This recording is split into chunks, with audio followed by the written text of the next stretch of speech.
Hey everyone, Cody Menz here. In this video I have a bit of an overview and breakdown of the WZ-111-6, which is a upcoming Chinese Tier 8 premium heavy tank.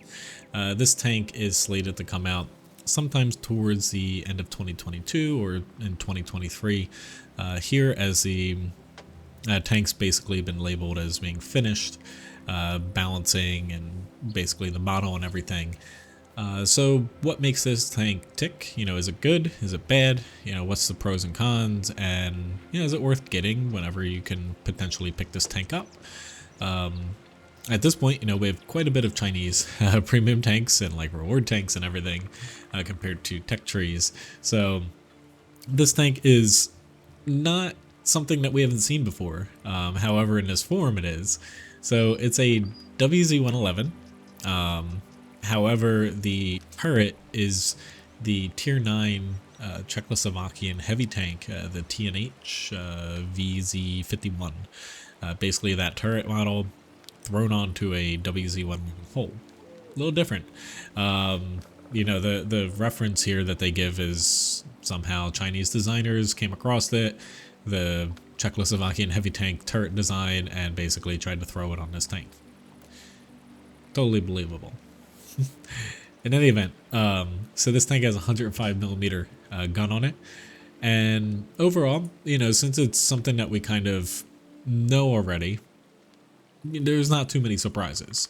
This tank, the crew layout is kind of normal, and since we already kind of know about the hull and the turret, there's not too many, things that kind of, I guess, wow you, to where, given that there's already other, Chinese heavies and, is it worth getting this? It really depends on, I guess, how easy you can get it. And it seems kind of like either an event tank where it's a filler. I don't think they'll sell this standalone just because there's not really a huge wow factor. But anyway, I threw 3 tanks in here that I think kind of compare to this tank decently. E75 TS, Tiger II, M4Y. All have the 360 damage gun on a Tier 8 heavy platform. All have decent gun depression. M4Y is a bit better with the gun depression, but they all kind of compare in that regard.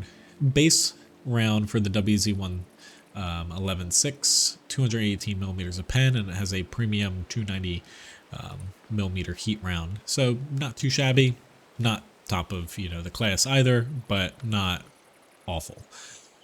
Now, looking at the other tanks, like the E75 has pretty good base pen, same with the Tiger II and M4Y. Premium rounds though, M4Y, it doesn't have a great premium round, being the APCR. Tiger II, APCR as well, although the penetration's a bit better. And same with the E75 TS. So a little bit different having the premium heat round, which arguably can be better than, just having an AP and APCR instead of AP and heat like this tank has. Now, we already went over decent gun depression, especially for a Chinese tank. 8 degrees is pretty decent. And when you get down to the important, can you actually hit something and how fast can you fire? Pretty good DPM on this. It's surprisingly not awful.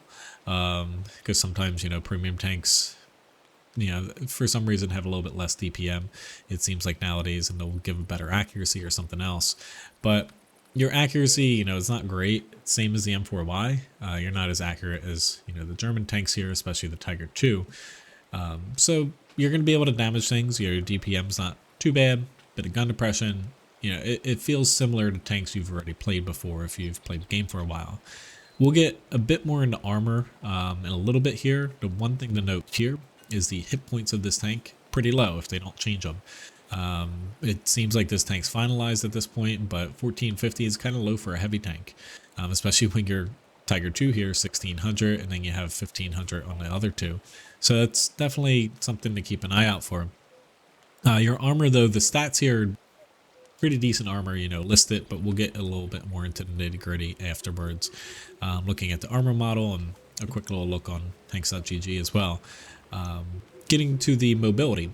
So 40 kilometers an hour, a little low. you know, you're slower than E75TS and, you know, basically M4Y. You are faster than a Tiger II, but not by much. So a little disappointed on the mobility here, because so far, you know, the gun has, you know, a couple good things to it, but nothing like to super duper like wow you know, blow your pants off basically.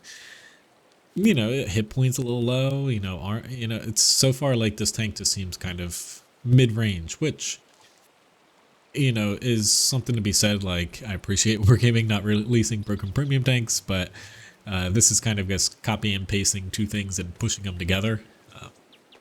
But yeah, it's just not super duper exciting from this vantage point so far.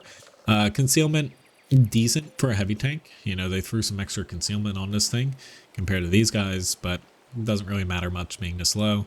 And your V range at 390 is not too shabby.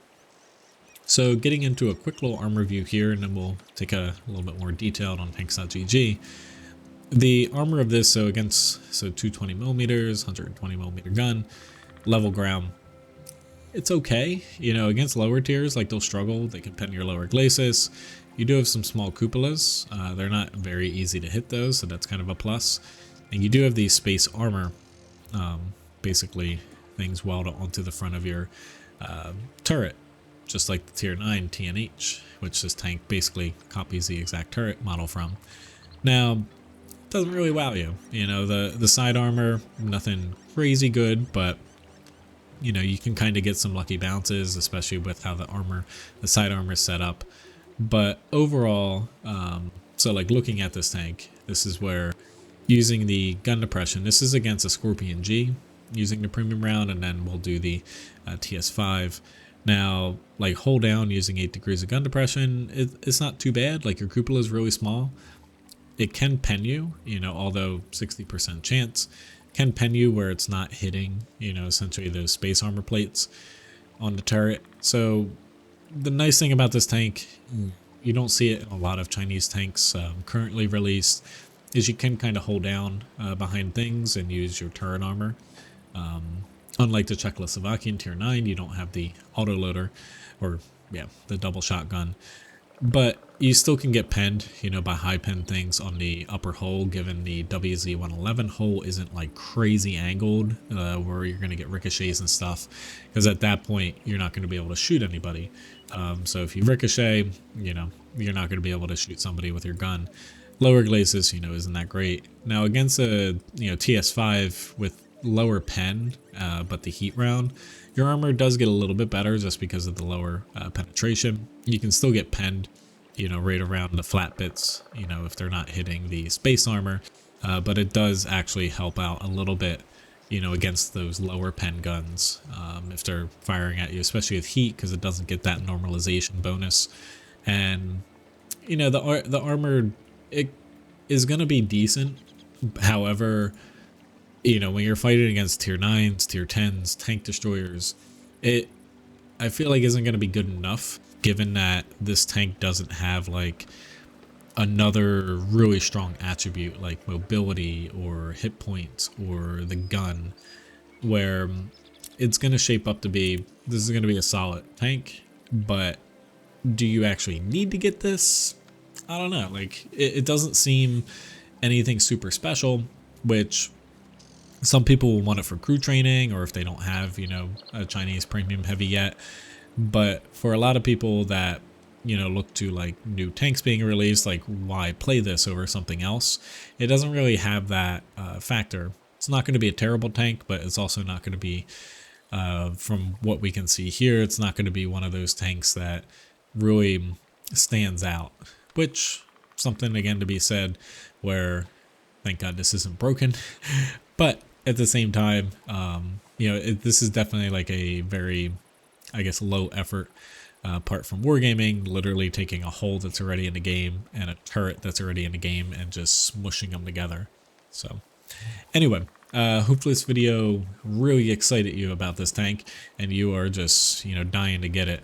And if not, then at least you kind of know the strengths and weaknesses about this tank. Thanks again for watching, and I'll see you next time. Have a good one.